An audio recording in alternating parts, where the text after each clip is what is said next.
Baik, Assalamualaikum warahmatullahi wabarakatuh.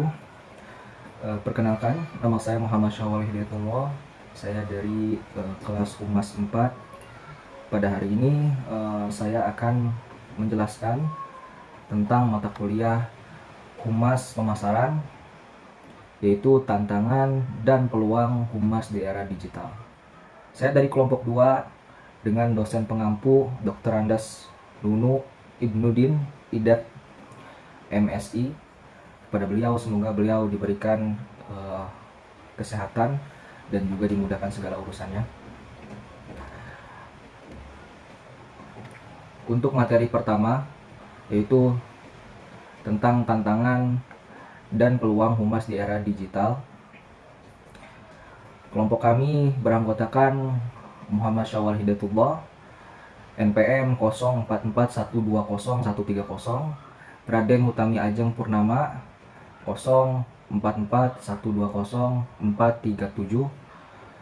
Salsabila Iskandar 0441200461, Ilham Mulyaman 0441200074, Diva Arseli Iskandar 0441200303. Kami menyusun materi ini bersama dengan kelompok kami yang awalnya yaitu tugas pembuatan makalah, lalu selanjutnya kami membuat PowerPoint, dan pada kesempatan ini kami melakukan presentasi dari PowerPoint kami. Ya, yang pertama pengertian. Pengertian yang pertama yaitu perkembangan teknologi ke arah serba digital saat ini semakin pesat. Pada era digital seperti ini, manusia secara umumnya memiliki gaya hidup baru yang tidak bisa dilepaskan dari perangkat yang serba elektronik. Era digital telah membawa berbagai perubahan yang baik sebagai dampak positif yang bisa digunakan sebaik-baiknya, namun dalam waktu yang bersamaan di era digital juga membawa banyak dampak negatif, sehingga menjadi tantangan baru dalam kehidupan manusia di era digital saat ini. Pengertian kedua, tantangan dan peluang humas di era digital, di mana kehadiran internet menjadi sebuah tantangan bagi praktisi public relation profesional untuk dapat menjangkau publiknya secara efektif dengan menggunakan elemen tersebut sebagai media baru. Internet sebagai media baru yang membawa peningkatan substansial pada kekuatan stakeholder dengan memfasilitasi komunikasi mereka dengan dalam bentuk wadah yang berbeda-beda. Karakter internet juga yang mencurahkan informasi digital secara cepat dan banyak juga dapat diakses cuma setelah mempengaruhi banyak aspek praktis dari PR, dan mengingat siapapun yang memiliki akses internet mempunyai kemampuan untuk mempublikasi informasi yang berpotensi sebagai konsumsi global. Tantangan yang pertama dari Prita Kemal Gani, yaitu founder Institut Komunikasi dan Bisnis LSPR Jakarta, mengatakan seorang public relation harus menghadapi tantangan di bawah ini untuk sukses. Yang pertama yaitu globalisme. Seorang PR harus memiliki jaringan luas secara global, memiliki kapabilitas global dan juga standar kompetensi global. Lalu growth heritage, komunikasi internal.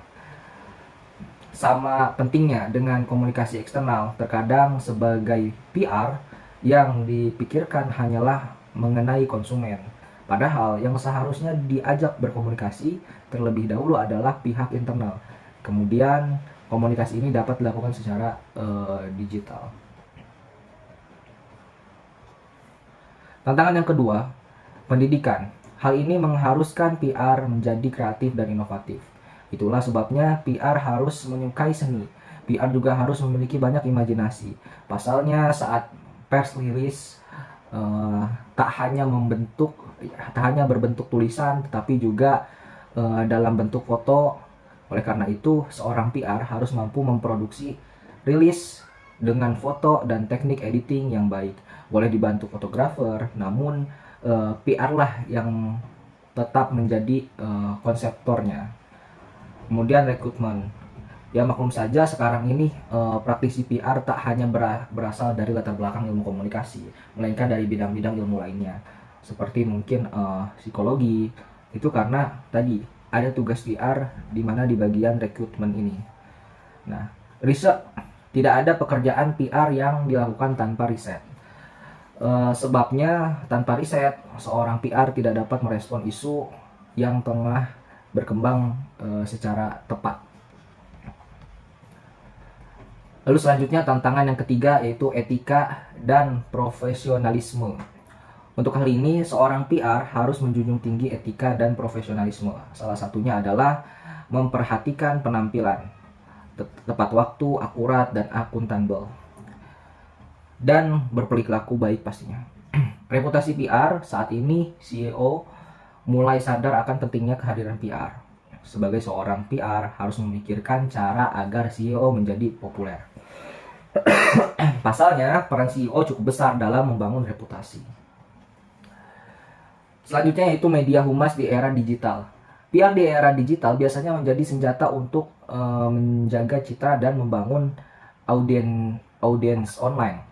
PR digital menggunakan media berbasis internet yang telah disediakan dengan berbagai jenis manfaat dan audiens yang beragam. Di Indonesia, berikut media yang umum digunakan dalam kampanye PR. Pertama yaitu media sosial. Bisa berupa Twitter, Facebook, Instagram, Google Map, dan lain sebagainya. Lalu untuk publikasi bisa menggunakan website, blog, WordPress, Blogspot, Kompas.ina, lalu Indonesiana, lalu dan lain-lain. Lalu untuk video ada YouTube dan penggalangan dana ada kitabisa.com. Lalu selanjutnya peluang. Manfaat PR dalam dunia digital pun dapat kita rasakan dengan aktivitas PR yang telah diakui lebih efektif dan efisien dalam menyampaikan pesan. Baik pesan brand kepada publik bila dibandingkan dengan iklan, PR itu lebih mumpuni. Apalagi PR digital memungkinkan brand-brand untuk berbicara melalui media sosial yang mereka punya.